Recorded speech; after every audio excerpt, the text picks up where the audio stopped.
This channel does not promote any violent, harmful, or illegal activities. All content provided by this channel is meant for an educational purpose only.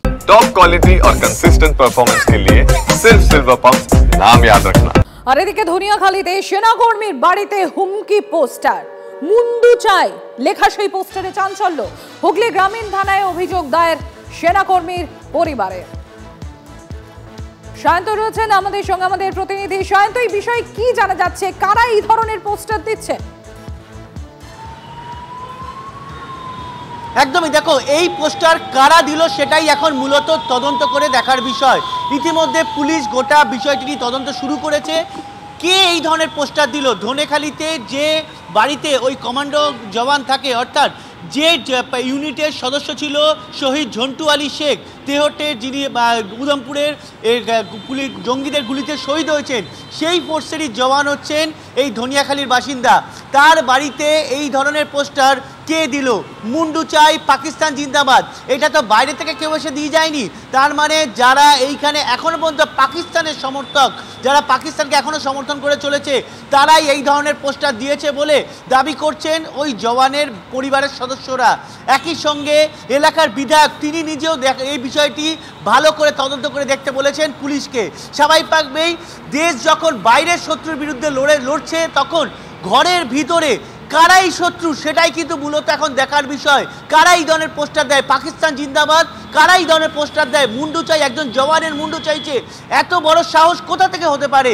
স্বাভাবিকভাবেই police কিন্তু গোটা ঘটনার তদন্তে নেমেছে, কিন্তু আতঙ্কে যে পরিবারের সদস্যরা আছে এটা বলতে দ্বিমত, এটা নিঃসন্দেহে বলা চলে। কারণ রাতের অন্ধকারে যেদিনকে ঝন্টু আলী শেখ শহীদ হয়েছেন তার ঠিক পরের দিনে এই ধরনের পোস্টার দিয়ে যাওয়া হয়েছে। কেউ বা কারা দিয়েছে, কিন্তু যারা দিয়েছে তারা জানতো যে ঝন্টু আলী শেখের যে ইউনিটের সেই ইউনিটের সদস্য এই জওয়ানও। তাহলে কি ঘরের ভেতরে শত্রু লুকিয়ে আছে? একেবারেই শান্ত, এখানেই প্রশ্ন উঠছে যে সেনা জওয়ানরা দেশ এবং দেশবাসীকে সুরক্ষিত রাখার জন্য বর্ডারে প্রাণ দিচ্ছেন, শহীদ হচ্ছেন, আর তাদেরকেই হুমকি দিচ্ছে কারা এরা? ঘরের শত্রুকে। বেঙ্গল এসটিএফ এর হাতে গ্রেফতার দুই অস্ত্র ব্যবসায়ী, উদ্ধার দুটো পিস্তল, মোট 252 রাউন্ড কার্তুজ উদ্ধার।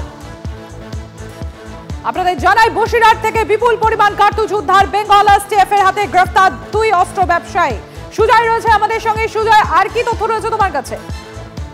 এবং বসিরহাট সীমান্তের কাছে একটি জায়গায় তল্লাশি চালিয়ে এসটিএফ একসাথে 252 রাউন্ড কার্তুজ তারা বাজেয়াপ্ত করেছে এবং একসঙ্গে দুটি আগ্নেয়াস্ত্র তারা বাজেয়াপ্ত করেছেন এবং গ্রেপ্তার হয়েছে দুজন। কিন্তু একসাথে এত বিপুল পরিমাণ কার্তুজ কেন জড়ো করে রাখা ছিল সেটা যেমন তদন্তকারীদের ভাবাচ্ছে, এবং একই সঙ্গে এই চক্রের সঙ্গে বা এই ধৃতদের সঙ্গে কোনোভাবে কলকাতার যে বৈধ অস্ত্র ব্যবসায়ী তাদের কোনো যোগাযোগ রয়েছে কিনা সেটাও তারা দেখছেন। কারণ তুমি জানো যে সম্প্রতি ডালহৌসি এলাকা থেকে কিন্তু এই ধরনের একটি চক্রের হদিশ পাওয়া গিয়েছিল, যেখান থেকে ডিলারদের থেকে কার্তুজ, যে লাইসেন্স অস্ত্রের যে কার্তুজ, সেই কার্তুজ চলে যাচ্ছে অস্ত্র কারবারিদের কাছে।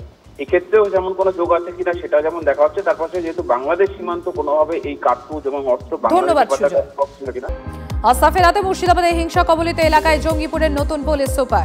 শামশেরগঞ্জের বেদবোনা, ধুলিয়ান সহ একাধিক হিংসা কবলিত এলাকার মানুষের সঙ্গে কথা বলেন জঙ্গিপুর পুলিশ জেলার নতুন পুলিশ সুপার অমিত কুমার সাউ। ধুলিয়ান হিংসার পরে বদলি হয়েছে জঙ্গিপুর পুলিশ জেলার এসপি। বীরভূমে ফের বোমা উদ্ধার। আজ সাঁইথিয়ার দক্ষিণ সিজা গ্রাম থেকে ফের বালতি ভর্তি তাজা বোমা উদ্ধার। এই গ্রামেই দিন দুয়েক আগে একটা বাড়িতে বিস্ফোরণ হয়, ভেঙে পড়ে বাড়ির একাংশ। খবর দেওয়া হচ্ছে বম্ব স্কোয়াডকে ঘিরে রাখা হচ্ছে ঘটনাস্থল।